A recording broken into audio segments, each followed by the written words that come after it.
سنو اسلام کس طرح کی خلافت چاہتا ہے. امیر المومنین خلیفۃ المسلمین حضرت عمر فاروق. سنو حکومت کس کو کہتے. حضرت عمر گزر رہے ہیں, فجر کی نماز کے بعد 2 گلیاں رہ گئی ہیں, آج پورا نہیں ہو سکا آپ کا دورہ جو رات کو نقاب پہن کے 2 گلیاں رہ گئی تو نقاب اوڑھ کے ہی فجر کے بعد نکل گئے. ایک چھپر ہے چھوٹا سا, ایک کٹیا ہے جھونپڑی, بوڑھی اماں بیٹھی ہے. عمر فاروق گزرنے لگے, بوڑھی کو پریشان دیکھا, اماں جی اجازت ہو تو اندر آ جاؤں. بوڑھی کہنے لگی چل دوڑ جا اپنا کام کر, کیوں اجازت دوں. اندر آ گئے عمر فاروق. اماں کیا پریشانی ہے, کیا بات.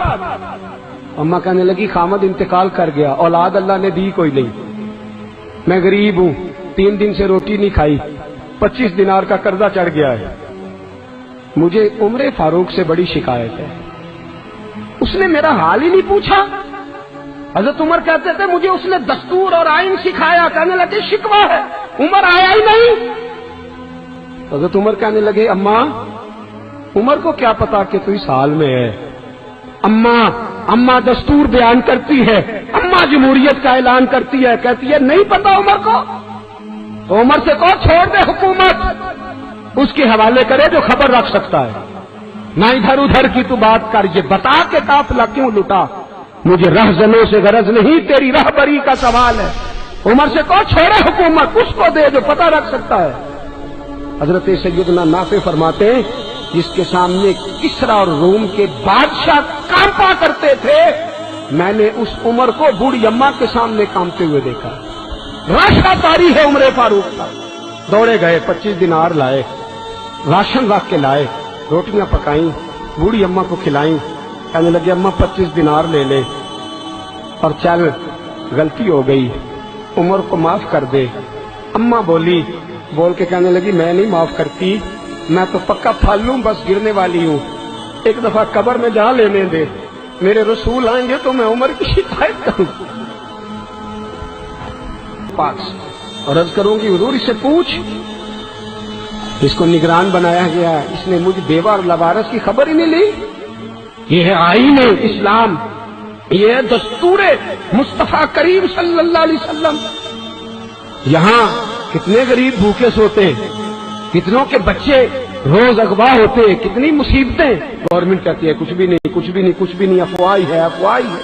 افواہ ہے تو اس کا علاج کیوں نہیں ہوتا.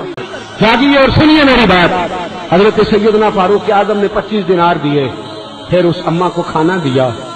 کوئی برادری نہیں اس اماں کی, کوئی ووٹ بینک نہیں, کوئی یہ اماں کسی بڑی برادری کی نہیں جس کا 2 لاکھ ووٹ ہو.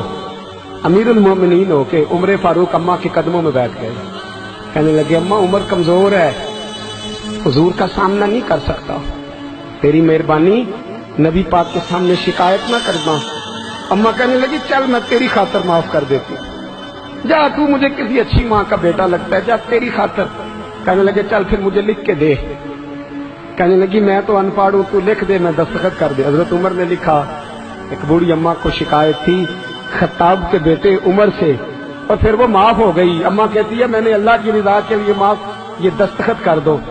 اماں کے آگے کیا تو حضرت علی آ گئے, حضرت عبداللہ ابن مسعود آ گئے. کہنے لگے عمر یہاں پھر رہے ہو, میں سارے مدینے میں ڈھونڈ رہا تھا.